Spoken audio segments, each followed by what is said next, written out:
এখন জিলহজের চাঁদ উঠলে আমাদের মাথায় আসে, আমাদের স্মৃতিতে আসে গরুর ছবি আর ছাগলের ছবি। ঠিক না ঠিক বলেন? কোরআনের পাতা, তসবির দানা, জায়নামাজ, দোয়া, চোখের পানি, এই স্মৃতিগুলো কি আমাদের মাথায় ভাসে? তার মানে কি আমরা সঠিক জায়গায় আছি? জিলহজের প্রথম দশকের চাঁদ ওঠার সঙ্গে সঙ্গে আমার স্মৃতিতে যা ভাসা উচিত তা কি ভাসছে? ভাসছে যেটা, সেটা ঠিক আছে, কিন্তু শুধু সেটা ভাষাটা ভুল। জিলহজের প্রথম দশকের চাঁদ ওঠা মানেই হলো দাঁতে কচমচ করা গোশত খাবো। কেন গোশত খাবেন? ভালো কথা। গোশত খাওয়ার আগে কাজ করেন, কাজ না করে খাবেন কোত্থেকে? কাজ না করে কি খাবেন? আল্লাহ, কখনো কখনো আল্লাহর বান্দাদের থেকে আল্লাহ এমন এমন কথা বলায় নেন যেটা আসলে ইমান জায়গা নিয়ে। গত কয়েকদিন আগে আমার মা বেড়াতে আসছেন, উনি একটা কথা বললেন। সকাল নাস্তা করতে করতে 10টা-11টা বেজে গেছে। নাস্তা করার পর আবার একটু পরে জোর উপরে দুপুরে খানা খাইতে বসলাম আমরা। তো আম্মা হঠাৎ করে বললেন যে, বাবা, নাস্তা খাওয়ার পর থেকে দুপুরে খাইতে বসলাম, একটু আগে নাস্তা খেলাম, এখন আবার ভাত খাইতে বসলাম। এর মধ্যে কি এমন কাজ করছি যে আমি আবার ভাত খাওয়ার উপযুক্ত হয়েছি? নাস্তা খাইছি কেন? শরীরে এনার্জি তৈরি করছি, এই জন্যই তো। এই এনার্জি দিয়ে আল্লাহর কি ইবাদত করছে যে আল্লাহর আরেকটা নামে তখন খাইতে বসছি? কোন মুখে? আগের যেটা খেয়েছি সেটার একটা অর্থ আদায় করবো, কিছু ভালো কাজ তো করবো, তারপরে না আবার এনার্জির জন্য আমি খাওয়া দাওয়া করব। আগেরটা করছি, করে এখন আবারটা খেতে বসছি, মাঝখানে আমার অ্যাচিভমেন্টটা কি, অর্জনটা কি? আমি চিন্তা করলাম যে কত বড় কথা, অথচ এটাই বাস্তবতা যে আমি কোরবানির গোশত খাবো, দাঁত কসমস করছি, ভালো কথা।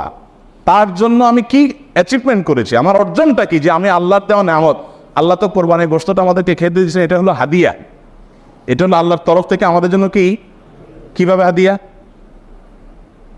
দুনিয়াতে এমন কোন দান আছে যে দানকারী নিজে আবার খায়? আছে কোনো দান?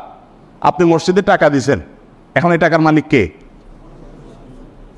কে মালিক? না মসজিদ কমিটি? মসজিদ কমিটি মালিক? তো মালিক হলে তো মসজিদ কমিটি বাইরে নিয়ে যেতে পারতো। মালিক কে? আল্লাহ। আমরা মসজিদে টাকা দেওয়ার মানে হলো আল্লাহ আপনাকে খুশি করার জন্য দিলাম। আপনাকে তো ডাইরেক্ট দেওয়ার সুযোগ নাই, আপনার ঘরে আমি দিলাম, এটা আপনাকে দিলাম, বিনিময়ে আবার আপনার কাছ থেকে নেব, তাহলে আল্লাহর সাথে গিভ এন্ড টেক হচ্ছে, তাই না? মসজিদ কমিটি শুধুমাত্র সেটার আল্লাহর প্রতিনিধি হিসাবে সেটা ইউটিলাইজ করেন, কিন্তু মালিক কে? এই জন্য কোনো লোক যদি মসজিদে দান করে, মাদ্রাসায় দান করে, কোনো গরিবকে দান করে, আবার দানের কোনো ধাপ দেখায়, তাহলে তার দান আল্লাহ গ্রহণ করেন না। কেন গ্রহণ করেন না? কারণ তুমি তো আমাকে দাও নাই, তুমি সেখানে দিয়ে ভাব ধরেছ যে এটা তো আমার দান, আমার দেওয়া, এবং সেটার ফিডব্যাক তুমি আশা করছো, তাহলে আমার কাছে তুমি আর আশা করতে পারো না। আমার জন্য দিয়ে থাকলে শুধু আমার কাছে আশা করবা, আর কারো কাছে কিছু আশা করবা। তো আল্লাহ রাব্বুল আলামিনের দান, আল্লাহর জন্য দেওয়া, যত অপশন আছে আপনি দেখেন। আপনি একটা গরিবকে কিছু টাকা দিলেন, দেওয়ার পর আবার সেটা আপনি ফেরত দিতে পারেন? এটা তার হয়ে যায়। মসজিদে দিয়ে দিয়েছেন, মসজিদের হয়ে গেছে। মাদ্রাসা দিয়ে দিয়েছেন, মাদ্রাসার হয়ে গেছে। যত দান আছে দেওয়ার পরে সেটা নেওয়ার সুযোগ আছে? একটা দান শুধু আছে, একটা দান, সেটা হলো কোরবানি। যে দান করার সময় আপনি বলছেন বিসমিল্লাহ, আল্লাহু আকবার, আল্লাহুম্মা মিনকা ওয়া লাক, আল্লাহ এই পশু আপনার থেকেই পাইছি, আবার আপনার উদ্দেশ্যে এটা আমি জবাই করে দিছি, এর কোনো কিছু আমার আশা নাই, আমি আপনার উদ্দেশ্যে দিয়ে দিছি। এটা আমি নিজের বাসায় গোশত কিনতে হয় সেজন্য জবাই করি নাই, আমি আপনার নির্দেশ পালনার্থে জবাই করেছি। তাহলে এই গোশতগুলো মূলত আমাদের কাছে আর ফিরে আসার কথা? এটা তো সব আল্লাহর পক্ষ থেকে গরিবদেরকে দান করার কথা, তাই না? কিন্তু না, আল্লাহ কোরআনে বলছেন ফাকুলু মিনহা, কোরবানির গোশত থেকে তোমরাও খাও, তোমরাও খাও।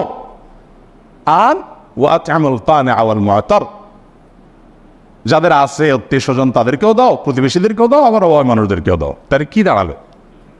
কোরবানির এই গোশতটা আমি জবাই করার সাথে সাথে এটা আল্লাহর জন্য করে দিয়েছি, বাট আল্লাহ বলছে বান্দা ওকে আমি পাইছি, এখন তোমাকে আবার একটু খেতে দিলাম। তাহলে দানের জিনিসটা আবার আমি পাচ্ছি, এটা আল্লাহর দান না? তো আল্লাহর দানটা পাওয়ার জন্য কি উপযুক্ততা তৈরি করছেন আপনি? আমাদের এই প্রশ্ন বিবেকে জাগা উচিত যে আমি কি উপযুক্ত তৈরি করেছি। এই জিলহজের প্রথম 10টি দিন ইবাদত বন্দিগি করার মাধ্যমে আল্লাহর সেই উপঢৌকন পাওয়ার উপযুক্ততা আমার মধ্যে তৈরি হবে। আমি শুধুমাত্র পানি চেঁচার সময় নাই, মাছ ধরার সময় হাজির হয়ে গেলাম। 10 দিন ইবাদত বন্দেগী কোনো খবর নাই, ঈদের সময় দাঁত কসকস করে গোশত খাইতে বসে গেলাম। এটা তো হতে পারে না। দেখেন, ইসলামের সৌন্দর্যের একটা দিক হলো এটি যে আপনি রমাদান জুড়ে ইবাদত করবেন, সারা রমাদান জুড়ে পরিশ্রম করবেন, এরপর আল্লাহ তাআলা বলবেন, বান্দা জান্নাতের আনন্দ তো পরে, নগদ তোমাকে একটা ঈদ দিলাম, আনন্দ করো। বলেন, ঈদের আনন্দের যে নির্মলতা, ঈদের আনন্দের যে আপনার অনুভূতি, এই অনুভবটা অন্য কোনো আনন্দে পাওয়া যায়? পাওয়া যায়। মানুষ ঈদের বিকল্প দাঁড় করানোর জন্য বহু চেষ্টা করে, অমুক দিবস তমুক দিবস, হান তান, কিন্তু কোনোটাতেই আসলে ঈদের জায়গাটা কখনো পূরণ করা যায় না, সম্ভব। আল্লাহ তাআলা নিজে বান্দাকে অলৌকিক এক আনন্দ দেন, লৌকিক কোনো আনন্দ না। এখানে এই আনন্দটা ভেতর থেকে আসে, গরিব ধনী সবার মধ্যে আসে। তো এটা যে দিচ্ছেন আল্লাহ তাআলা, তার জন্য আগে একটা ইবাদতের মৌসুম রেখেছেন। রমাদানের 30 দিনের মৌসুম, আর এই ঈদুল আজহাতে 10 দিনের মৌসুম। এই পুরো সময় ইবাদত বন্দী করবেন, এরপর আপনি ঈদ উদযাপন করার জন্য নিজেকে উপযুক্ত হিসাবে আশা করতে পারেন। আল্লাহ আমাদেরকে তৌফিক দান করুন। নবী করিম সাল্লাল্লাহু আলাইহি সাল্লাম বলেছেন, মা মিন আইয়ামিন আল আমালুস সালিহু ফীহিন্না আহাব্বু ইলাল্লাহ মিন হাযিহিল আইয়াম। জিলহজের এই 10টা দিনের ইবাদত করলে আল্লাহ তাআলার কাছে এটা যত প্রিয় হয়, অন্য কোন সময় ইবাদতে আল্লাহ তাআলার কাছে এত প্রিয় না। অনেক উলামায়ে কেরামের ব্যাখ্যা বলেছেন যে রমজানের শেষ দশক তো অনেক বেশি মর্যাদাবান। তো বলেছেন যে রমজানের শেষ দশকের রাতগুলো মর্যাদাবান, আর এ দশকের দিনগুলো বেশি মর্যাদাবান। আর অল ওভার রাত দিন দুইটারই মর্যাদা আছে এই মৌসুমের কারণে। আচ্ছা, এখন আল্লাহর কাছে এই দশকের ইবাদত অন্য দশকের বা অন্য যে কোনো সময়ের ইবাদতের চেয়ে বেশি গুরুত্বপূর্ণ। আল্লাহ বেশি খুশি হন এই সময় ইবাদত করলে বান্দা। সাহাবীরা জিজ্ঞাসা করলেন, ওয়ালাল জিহাদু ফী সাবিলিল্লাহ, হে আল্লাহর রাসূল, অন্য সময় কেউ আল্লাহর রাহে জিহাদ করলো, জিহাদ করলো মানে জীবন দান করার জন্য প্রস্তুতি নিল, সে ওইটা আল্লাহকে সমর্পণ করে দিল, গোটা জীবনটাই, তার মর্যাদাও কি এই সময় ইবাদতের চাইতে বেশি না? তখন নবী সাল্লাল্লাহু আলাইহি ওয়াসাল্লাম বললেন, না, ওয়ালাল জিহাদু ফী সাবিলিল্লাহ, অন্য সময় জিহাদ করলে এই সময় ইবাদতের সমান হয় না। তবে যদি অন্য সময় কেউ জিহাদে যে তার জীবন তার সম্পদ যা নিয়ে গেছে সব বিলীন করে উৎসর্গ করে দেয় আল্লাহকে খুশি করার জন্য, তার মর্যাদা সবকিছুর ঊর্ধ্বে, সেই মুজাহিদের কথা ভিন্ন। বাকি সাধারণ জিহাদের চাইতেও এই দশকের ইবাদতের মর্যাদা আল্লাহর কাছে অনেক বেশি। ভাইরা আমার, আমি খুব আকুতি করি সব জায়গায় সব সময় যে এই দশকের ইবাদত আমরা সাবকন্টিনেন্টের মানুষ আমরা জানি না। আমাদের মানুষকে জানাতে হবে, জানাবার জন্য কিছু কাজ করতে হবে। সাহাবীদের কেউ কেউ এই দশক শুরু হলে এই দশকের 10টা স্পেশাল আমল আছে, এই আমলগুলো করবার জন্য কেউ কেউ বাজারে চলে যেতেন, উদ্দেশ্য অন্যদেরকে জানান, অন্যদেরকে জানান। তো সেই দশকের আমলগুলো আমরা করবো তো ইনশাআল্লাহ। আমি সংক্ষেপে বলছি আমলগুলো কি কি। নাম্বার 1, আল্লাহকে বেশি বেশি স্মরণ করা, জিকির করা। আল্লাহ সুবহানাহু ওয়া তাআলা কোরআনে কারিমে বলেছেন যে উযকুরুল্লাহ ফি আইয়ামিন মা'দুদাত, নির্দিষ্ট দিনগুলোতে তোমরা আল্লাহর জিকির করো, বেশি বেশি স্মরণ করো, আল্লাহর স্মরণটা বেশি বেশি হবে। এখন স্মার্টফোন, এটার এঙ্গেজমেন্ট আমাদেরকে আল্লাহর স্মরণ তো পরের কথা, দুনিয়ার অন্য কোনো কিছু স্মরণ করতে দেয় না। এজন্য এটা নিয়ন্ত্রণ করা ছাড়া মানুষ কখনো মুত্তাকি হওয়ার কোনো সুযোগ নাই। নেক্সট সূরাতে শয়তান আসে যে আমি তো ওয়াজ শুনি মোবাইলে, নেক্সট সূরাতে শয়তান আসে আমি তো কোরআন তেলাওয়াত শুনি। আরে ভাই, ওয়াজ শুনুন আর কোরআন তেলাওয়াত শুনুন, প্রত্যেকটা জিনিস একটা লিমিটেশন আছে। ফরজ নামাজ চলে যাচ্ছে, আপনি মোবাইলে কোরআন তেলাওয়াত শুনতেছেন, সব হবে না গুনাহ হবে। আপনি ওয়াজ শোনার নাম দিয়া আজে বাজে জিনিসও দেখছেন, চান্সে এসে যাচ্ছে চোখের সামনে, ক্লিক করে দেখে ফেলছেন, তাহলে আপনার জন্য এই মোবাইল টেপাই জায়েজ নাই, কারণ আপনি নিয়ন্ত্রণ করতে পারেন না, আপনি নিজেকে কন্ট্রোল করতে পারেন। ভাইরা আমার, এই দশকে আল্লাহর স্মরণ যেন হয়, সেজন্য অন্য সময়ের মতো বিশেষভাবে স্মার্টফোনের নিয়ন্ত্রণ খুব বেশি জরুরি, খুব বেশি জরুরি। আল্লাহ আমাদেরকে তৌফিক দান। আল্লাহর স্মরণ কিভাবে করবেন? যত প্রকার জিকির আছে সেগুলো করবেন, কোরআন তেলাওয়াত, সকাল সন্ধ্যার জিকির, উঠতে বসতে জিকির, দোয়া, সেগুলো পড়বেন বেশি বেশি, আর স্পেশালি বিশেষভাবে। অতএব এই দশকে যে আল্লাহর জিকির করবেন, এই জিকিরের অংশ হিসাবে আল্লাহর নিয়ামতগুলো চিন্তা করবেন, মুখে জিকির করবেন। এক। দ্বিতীয় আমল হলো সাধারণ নেক আমলগুলো বেশি বেশি করবেন। সাধারণ নেক আমল যেমন কোরআন তেলাওয়াত করা, দান সাদাকা করা, নফল রোজা রাখা, তাসবিহ তিলাওয়াত করা, ভালো কথা বলা, সৎ কাজের আদেশ দেওয়া, অসৎ কাজ থেকে বাধা প্রদান করা, এই রুটিন ভালো কাজগুলো, নর্মাল ভালো কাজগুলো পরিমাণে বেশি বেশি বেশি বেশি করতে থাকবে। 3 নম্বর আমল হলো গুনাহের কাজ এই 10 দিন অন্তত অন্য সময়ের চাইতে একটু হলেও কমাবার চেষ্টা করবেন, গুনাহের লাগামটা ধরার চেষ্টা করবেন। কারণ এই দশক মর্যাদার দশক, এই দশক আমলের দশক। অতএব এই টাইমে গুনাহ করলে অন্য টাইমে গুনাহের চাইতে বেশি ভয়াবহ হবে, এটা কমাবে। 4 নম্বর আমল হলো যাদের হজের সামর্থ্য আছে তারা হজ করবেন। 5 নম্বর আমল হলো যাদের কোরবানি করার সামর্থ্য আছে তারা কোরবানি করবেন। 6 নম্বর আমল হলো যারা কোরবানি করার নিয়ত করেছেন জিলহজের চাঁদ ওঠার আগে আগে চুল, নখ, গোপ, অবাঞ্ছিত লোম ইত্যাদি কেটে ফ্রেশ হয়ে এই 10 দিন আর সেগুলো কাটবেন না, এটা করবেন হলো কোরবানির পরে। তাহলে জিলহজের চাঁদ ওঠার সম্ভাবনা সোমবার সন্ধ্যায়, সোমবার দিনের বেলার মধ্যে এগুলো সব ফ্রেশ করে আপনি অপেক্ষা করবেন কিসের জন্য? কোরবানির জন্য। এই 10 দিন পর্যন্ত আর নখ কাটবেন না, চুল, গোপ কোনো কিছু কাটবেন না। এটা কোরবানি যিনি করবেন তিনি করবেন। যদিও কোনো কোনো বর্ণনার আলোকে বোঝা যায় যারা কোরবানি করবেন না তারাও যদি এটা করেন তাদেরকে আল্লাহ তাআলা আজর দান করবেন। তাহলে কত নম্বর আমল গেল? 7 নম্বর আমল হলো তাকবীর, তাহমিদ, তাহলিল বেশি বেশি পড়া।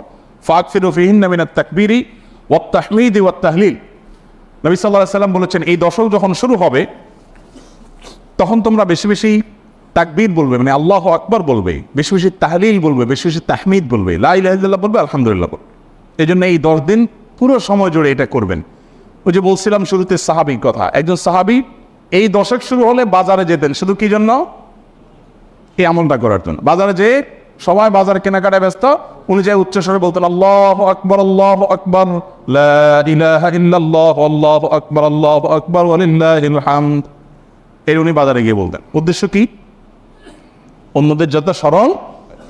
এখন আপনি বহুগুলিতে কয়েকটা দোকান আছে অথবা চিটাগাঙ্গে বাজার আছে, আপনি বাজারে যায়া সবাই কেনাকাটা খুব সিরিয়াস মুডে আছে, আপনি যাই যদি সেখানে জোরে জোরে বলেন আল্লাহু আকবার, আল্লাহু আকবার, লা ইলাহা ইল্লাল্লাহ, আল্লাহু আকবার, আল্লাহু আকবার, ওয়া লিল্লাহিল হামদ, কি হবে দৃশ্যটা বলেন তো? এটা আপনি তো বলেন সবার মধ্যে, অনেক লোক বাজারে মাঝবাজারে জমজমাট, আপনি যাই জোরে জোরে এটা বললেন, কি করবে সবাই? সবাই থাকায় বলবে ব্যাপার কি, সমস্যা আছে নি, কোনো অসুস্থতা আছে কিনা বেচারা, এটা না বলবে। ওই যে সবাই যে অসুস্থ, সবার যে ইমানের রোগ, তাকওয়ার রোগ, এই জন্য সুস্থ মানুষকে কি মনে হয়? অসুস্থ মনে হয়। কারণ এটা তো দেখতে অভ্যস্ত না সে। আমি এই জন্য বলি ভাই, এই সুন্নাতটা ওই সাহাবী সুন্নাত জিন্দার নিয়তে একটু দোকানে যায়, যা সবাই চা খাচ্ছে একটু একটু চিৎকার করে বলার দরকার, একটু জোরে বলেন যা তারা শুনে। যদি দেখেন যে তারা অন্যভাবে তাকাচ্ছে, বুঝতেছে না, পিঠে হাত দিয়ে সুন্দর করে একটা মুচকি হাসি দিয়ে বলেন ভাই এই দর্শককে বেশি বেশি তাকবীর পড়তে হয় তো, এই জন্য আমি একটু জোরে বললাম যাতে আপনার স্মরণ হয়। দেখবেন সেখান থেকে অনেকের বিবেক খুলে গেছে, উনি পড়বে ইনশাআল্লাহ। চেষ্টা করা যাবে তো ইনশাআল্লাহ।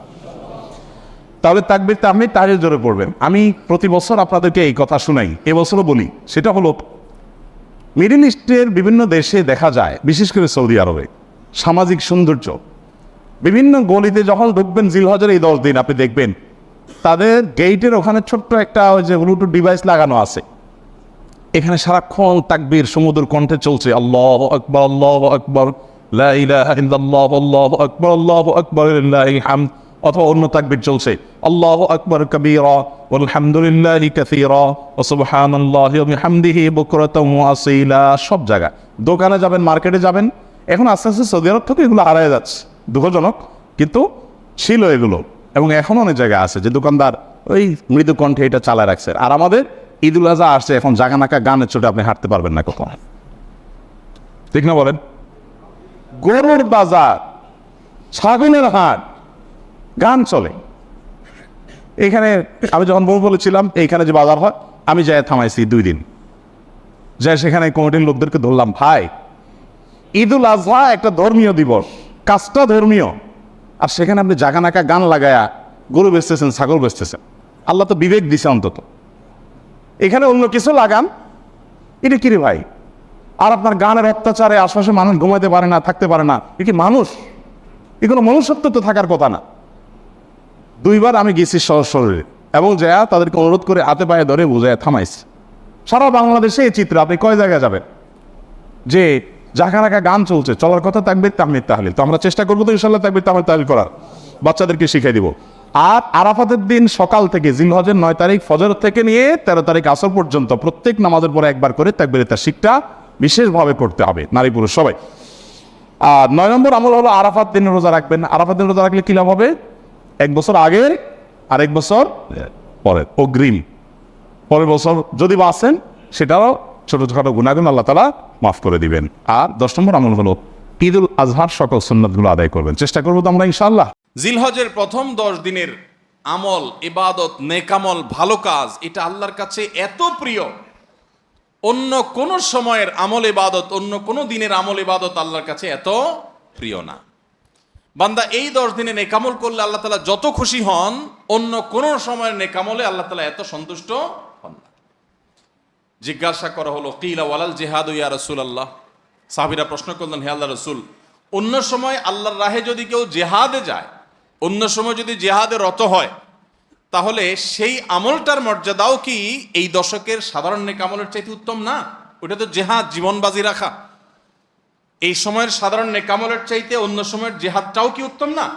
নবী সাল্লাল্লাহু আলাইহি ওয়াসাল্লাম বলেছেন, ওয়ালাল জিহাদু ফি সাবিলিল্লাহ, অন্য সময়ের জিহাদও এই সময়ের সাধারণ নেকামলের চাইতে উত্তম না, ইল্লা, তবে অন্য সময়ের জিহাদ যদি কেউ এই পর্যায়ে করে যে তিনি তার জান মাল সবকিছু নিয়ে জিহাদে গেছেন, কিন্তু কিছু নিয়েই ফিরে আসতে পারেন না, সব আল্লাহর রাহে কোরবানি করে দিয়েছেন, এই লোকের কথা ভিন্ন, তার মর্যাদা সবকিছুর উপরে। তাহলে এই দশকের নেকামল, এই দশকের ইবাদত বন্দেগীর মর্যাদা এত বেশি ভাইরা আমার, যে আল্লাহ রাব্বুল আলামিনের কাছে বছরের অন্য কোন সময়ের কোন আমল, এমনকি জিহাদও, সাধারণ জিহাদও এই দশকের নেকামলের চাইতে বেশি প্রিয় না। এই হাদিস থেকে, বুখারীর এই হাদিস থেকে আমরা কি বুঝলাম? যে এই দশক আল্লাহ সুবহানাহু ওয়া তাআলার কাছে ইবাদতের দশক, নেকামলের দশক, মর্যাদার দশক, ফজিলতের দশক। আল্লাহ রাব্বুল আলামিন এই দশকের কদর করার তৌফিক আমাদের সবাইকে দান করুন। ভাইরা আমার, বিশ্ববিখ্যাত হাদিসবেত্তা হাফেজ ইবনে হাজার আসকালানী রাহমাতুল্লাহি আলাইহি জিলহজের প্রথম দশক সম্পর্কে বলেছেন, জিলহজের প্রথম দশকের এত মর্যাদা কেন বেশি ভাই? কারণ সমস্ত ইবাদাতের সমাহার এই দশকের মধ্যে আছে। ইসলামের যে মৌলিক ইবাদতগুলো আছে, প্রায় সব মেইন সব ইবাদতগুলোর সমাহার এই দশকে আপনি খুঁজে পাবেন, এমনকি রমজানেও পাবেন না সব, এই দশকে সবগুলোর সমাহার পাবেন। কিভাবে?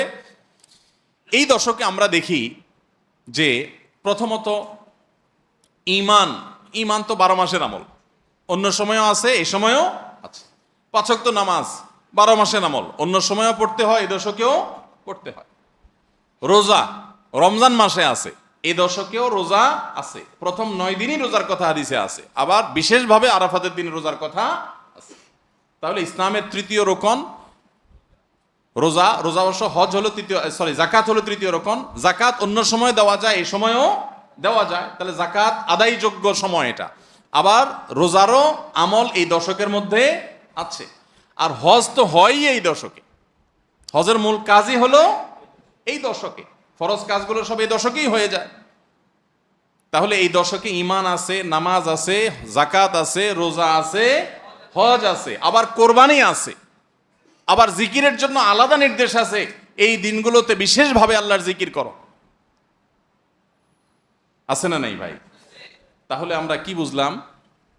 এই দশকে সমস্ত ইবাদতের কি আছে? সমাহার আছে, সমস্ত ইবাদতের নজির আছে। এই জন্য এই দশকের মর্যাদা অনেক বেশি। আল্লাহ রাব্বুল আলামিন এই দশকের মর্যাদা এবং কদর আমাদের সবাইকে করার তৌফিক নসিব করুন। ভাইরা আমার, এই দশকের মর্যাদা নিয়ে আমরা কথা বাড়াতে চাই না, এবার আমরা করণীয়তে চলে যাই। কি করব আমরা? আমরা কোরআন এবং হাদিসের আলোকে 11টি আমলের কথা বলতে পারি। এই 11টি আমল এই দশকের জন্য খাস, স্পেশাল।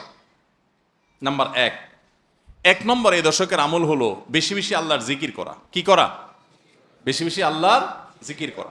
কারণ কোরআনে কারিমের সূরা তাওবাতে আল্লাহ রাব্বুল আলামিন এই দশককে ইঙ্গিত করে বলেছেন যে তোমরা আল্লাহ তাআলার জিকির করো ফি আইয়ামিম মাদুদাত, নির্দিষ্ট দিনসমূহে, নির্ধারিত দিনগুলোতে তোমরা আল্লাহর জিকিরে মাশগুল থাকো।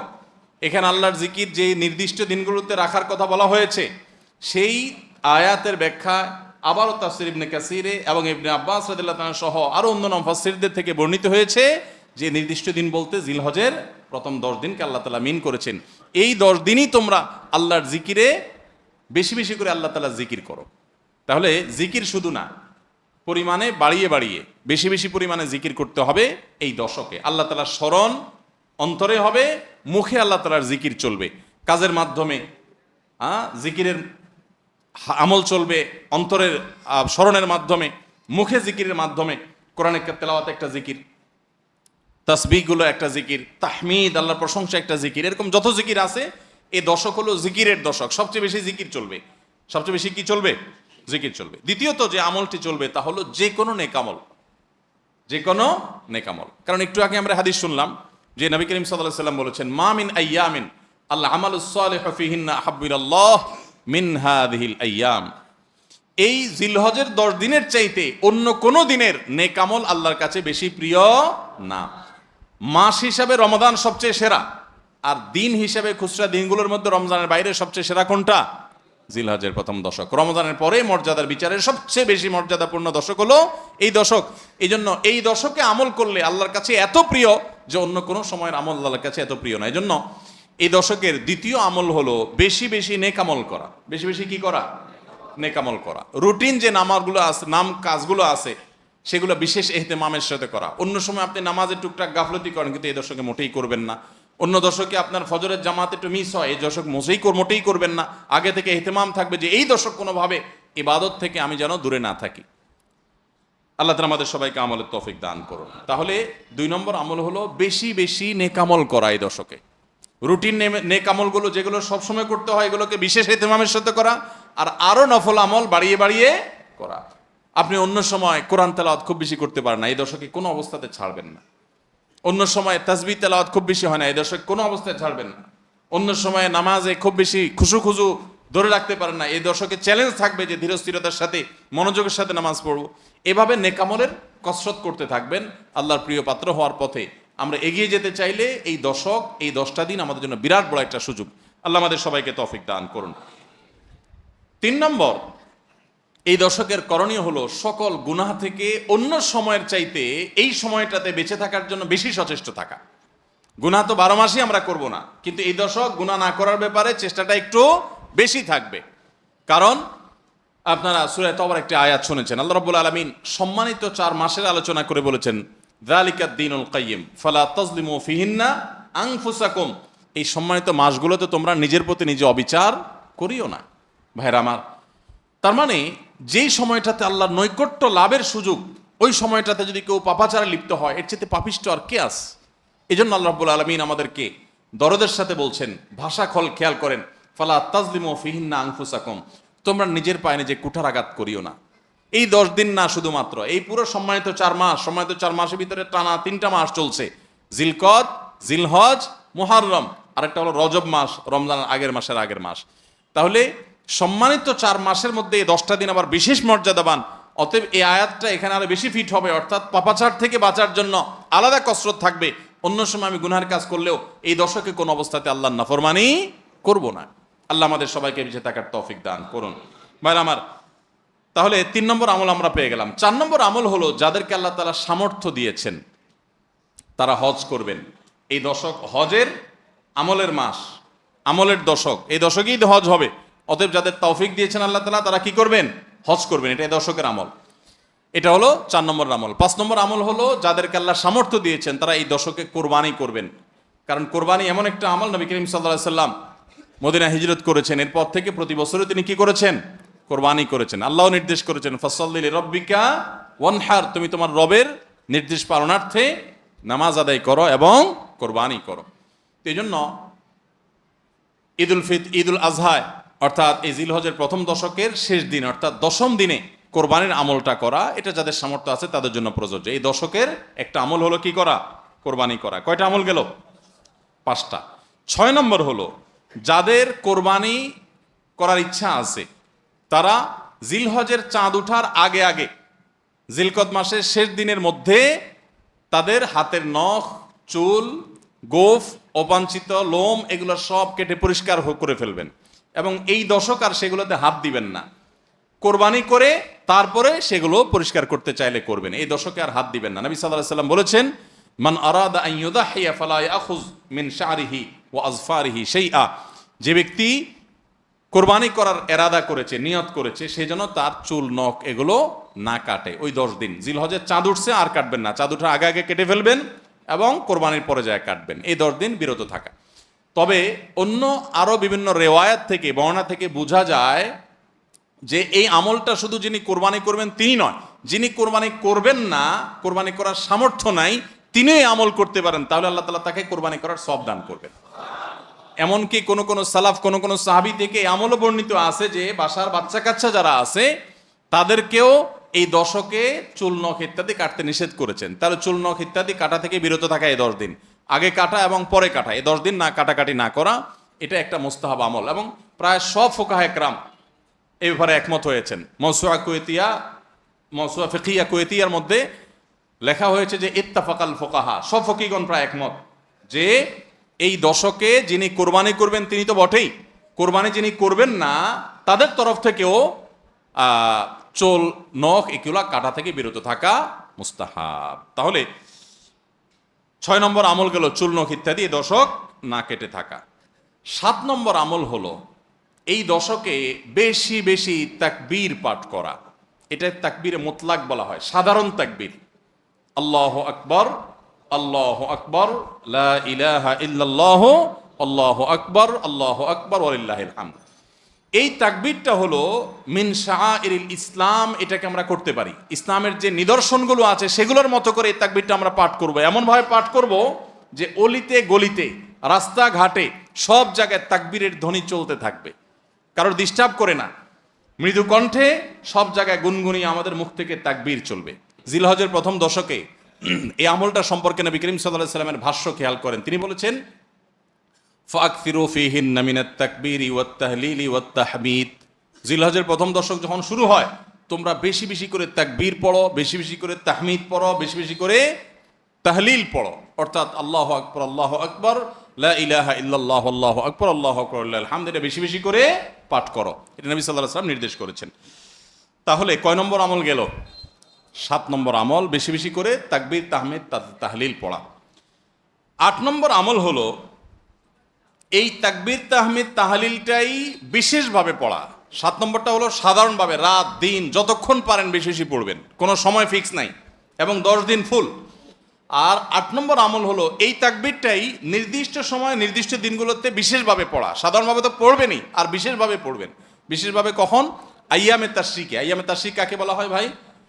জিলহজের 9 তারিখ ফজরের পর থেকে নিয়ে জিলহজের 13 তারিখ আসর পর্যন্ত, জিলহজের 9 তারিখ ফজর থেকে নিয়ে জিলহজের 13 তারিখ আসর পর্যন্ত প্রত্যেক নামাজের পর সবাই যার যার জায়গা, পুরুষরা সরবে আর মা বোনরা বাসা বাড়িতে নীরবে তারা তাকবীর পাঠ করবেন। আল্লাহু আকবার, আল্লাহু আকবার, লা ইলাহা ইল্লাল্লাহ, আল্লাহু আকবার, আল্লাহু আকবার, ওয়ালিল্লাহিল হামদ।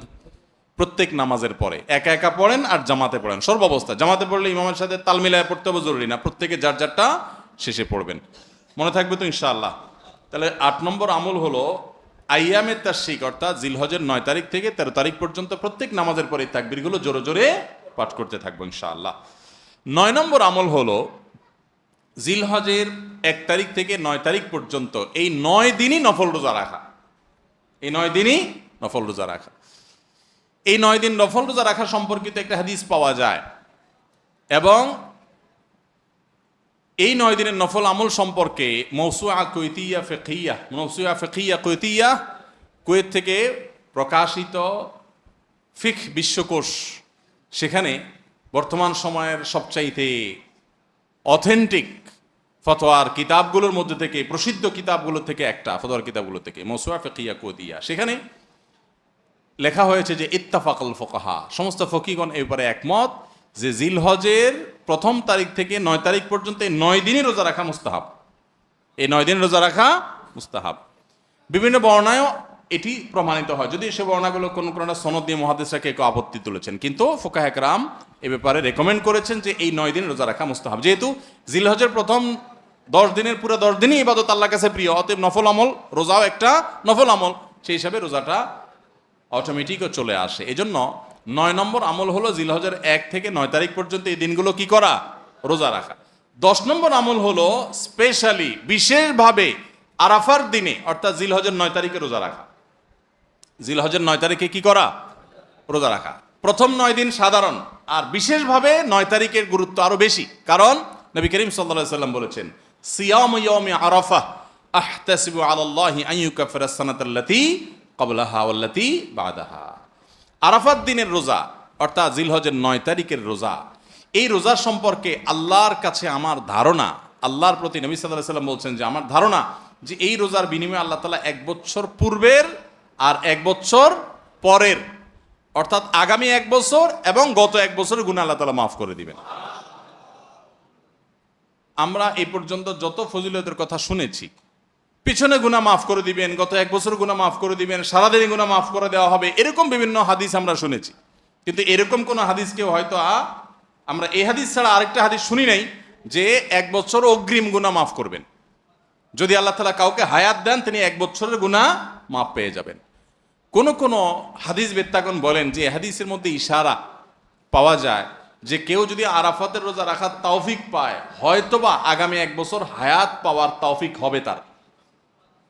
যদিও এটা জাস্ট একটা ব্যাখ্যা, এটা এমন না যে হাদিসে বলা হয়েছে আলাদা গ্যারান্টি দিয়ে, এরকম না। অতএব এর ব্যত্যয় ঘটলে ঘটতে পারে। কথা বুঝে আসছে ভাই? তো এই জন্য এই আরাফাত দিনের রোজা এটা আমরা মিস করব না ইনশাআল্লাহ। তাহলে 10 নম্বর আমল গেল জিলহজের 9 তারিখের রোজা। 11 নম্বর আমল হলো ঈদুল আজহার সমস্ত সুন্নাতগুলো আমল করা। ঈদুল আজহার অনেকগুলো সুন্নাত আছে না, এই সুন্নাগুলো সবগুলো আমল করা। ঈদুল আজহার যে সুন্নাগুলো আমল সাধারণত হয় না, গোসল আমরা করি, সুগন্ধি আমরা ব্যবহার করি, আলহামদুলিল্লাহ, অন্য অনেক সুন্নাত আমরা আমল করি, কিন্তু যে সুন্নাতের আমল সাধারণত হয় না তার ভিতরে একটা হলো ফজরের নামাজ মহল্লার মসজিদে এসে পড়া, ভোর রাতে আগে আগে উঠা। অন্য সময়ের চাইতে ঈদের দিন ফজরে মুসল্লি আরও আমাদের মসজিদে কম থাকে, কারণ চাঁদ রাইতে তামাশা করে বেড়ায়, ফজর নামাজ মিস হয়ে যায়। তো ইমানদার সেটা করতে পারেন না।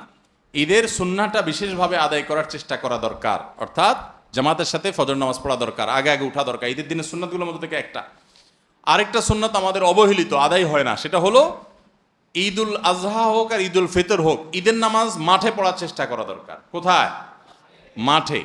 মাঠ এখন কম, বিশেষ করে শহর এলাকাতে মাঠ একটু কম, কিন্তু যেগুলো আছে সেগুলোও যদি সঠিকভাবে সবগুলোকে ব্যবহার করা হয় তাহলে অনেক জায়গায় সুন্নাহ জিন্দা হয়। আমরা ঈদের নামাজ মসজিদে পড়ি, কেন পড়ি? একটা অজুহাত দেই, মাঠ কম। এই অজুহাত সব ক্ষেত্রে গ্রহণযোগ্য না এবং সঠিক না। অনেক জায়গায় মাঠ থাকা সত্ত্বেও মানুষ মসজিদে নামাজ পড়ে, কারণ সব মহল্লার মানুষ আলাদা আলাদা নিজেরা একটু মাতবরি করতে চায়। আমরা আবার আরেক জায়গায় নামাজ পড়তে যাবো, আমাদের একটা বাঁকাওয়াতি থাকে। এই রোগ মসজিদে মসজিদে ঢুকে গেছে, মসজিদ কমিটির লোকদের মধ্যে রোগ ঢুকে গেছে। তারাই কোরবানি করতে রাজি না যে আমরা এখানে জমাত করব না, চল আমরা সবাই মিলে বড় একটা মাঠে করি। বড় মাঠে কয়েক মসজিদের মুসল্লিরা একসাথে নামাজ আদায় করার যে সৌন্দর্য আছে, এই সৌন্দর্য মসজিদের মধ্যে ঈদের নামাজ পড়ার মাধ্যমে নাই। এই জন্য ভাইরা, মাঠে ঈদের নামাজ জিন্দা করার চেষ্টা করতে হবে ইনশাআল্লাহ। চেষ্টা করা যাবে না ইনশাআল্লাহ? তাই বলে আবার রাস্তাঘাট আটকায় মানুষের অসুবিধা হয় সেভাবে করে ঈদের নামাজ ব্যবস্থা করেন না। হ্যাঁ, যদি কোনো রাস্তা এরকম হয় যে না, এ রাস্তা বিকল্প বহু রাস্তা ডানে বামে আসে, মহল্লার রাস্তা, কারোর কোনো অসুবিধা হবে না, তাহলে সেখানে হতে পারে শর্ত সাপেক্ষে। কিন্তু সাধারণত রাস্তা নয়, বরং আমাদের নামাজ পড়তে হবে কোথায়? মাঠে। এবং ঈদের নামাজ মসজিদে আদায় করবেন না, মাঠে আদায় করবেন। এই আওয়াজটা সর্বত্র তোলা দরকার। শহর তো বটেই, গ্রামে পর্যন্ত এখন প্রত্যেক মসজিদে মসজিদের নামাজ হয়। কেউ কাউকে মানতে রাজি না, কেউ কাউকে মানতে রাজি না। আরেক জায়গায় ঈদগাহে নামাজ পড়বো, আমাদের ইজ্জত থাকে নাকি? তো এই লোক ইসলাম বুঝে নাই। ঈদের জামাত হবে অনেক বড় জামাত, সেখানে বহু মসজিদের মুসল্লিরা আসবে, এটার মধ্যেই সৌন্দর্য, পুরো মহল্লার মানুষের সম্মিলন ঘটবে। এই সুন্নাতটা আদায় হয় না। ঈদুল আজহার আরেকটা সুন্নাত অবহেলিত, সেটা হলো ঈদুল আজহায় আমরা জানি যে প্রথম খাবার ঈদুল আজহার কোরবানির গোশত দিয়ে হবে, এটা সুন্নাত। ওমর রাদিয়াল্লাহু তাআলা থেকে একটা রওয়ায়াত বর্ণিত আছে যে আল্লাহ তাআলার উদ্দেশ্যে কোনো কিছু দান করলে এটা নিজে ভোগ করা যায় না। যায়? আপনি আল্লাহকে খুশি করার জন্য আল্লাহর ওয়াস্তে কিছু দিয়ে দিয়েছেন, এটাকে নিজে খাওয়া যায়? আর এটা আপনি গরিবকে দিয়ে দিবেন, মসজিদে দান করলে মসজিদকে দিয়ে দিবেন, আপনি নিজে ভোগ করতে পারবেন না। শুধু কোরবানি এবং আকিকা, এই দুইটা আমল আছে যে এই দুইটা আমল আল্লাহকে খুশি করার জন্য জবাই করার সময় বলছেন বিসমিল্লাহ আল্লাহু আকবার, আল্লাহুম্মা লাক মিনকা ওয়ালাক, আল্লাহ আপনার তরফ থেকে আবার আপনার উদ্দেশ্যেই কোরবানি করলাম, আমার কোনো ধান্দা নাই। অথচ আবার ঠিকই ওইটার গোশতটা আল্লাহ আপনাকে খেতে দিয়েছেন, কারণ এটা আল্লাহর পক্ষ থেকে সাদাকা, আল্লাহর পক্ষ থেকে মেহমানদারি, যে আল্লাহ আপনার থেকে কবুল করেছেন এবং বলেছেন বান্দা আমি বুঝে পাইছি, এবার তোমাকে দিছি, তুমি খাও। তো এই জন্য আল্লাহর মেহমানদারি দিয়ে দিনের প্রথম খাবার গ্রহণ করা, যাতে করে ক্ষুধার্ত থেকে খাবারের প্রতি আগ্রহী হন আপনি, এবং আল্লাহর মেহমানদারি দিয়ে প্রথম খাবার খান আপনি, এটা সুন্নাত। এই জন্য ঈদুল আজহার দিন আমরা কোনো কিছু না খেয়ে থাকবো, রাতে খেয়ে যে শোবো, এরপরে আর কোনো কিছু খাবো না, ঈদগাহে আসবো না খেয়ে, কোরবানির পশুর গোশত বানায়া রান্না করে ওইটা দিয়ে প্রথম খাবার খাবো ইনশাআল্লাহ। আল্লাহ তাআলা আমাদের সবাইকে এই সব সুন্নাহগুলো মেনে চলার তৌফিক দান করো। তাহলে 11 নম্বর আমল হলো ঈদুল আজহার সব সুন্নাহগুলা পালন করা।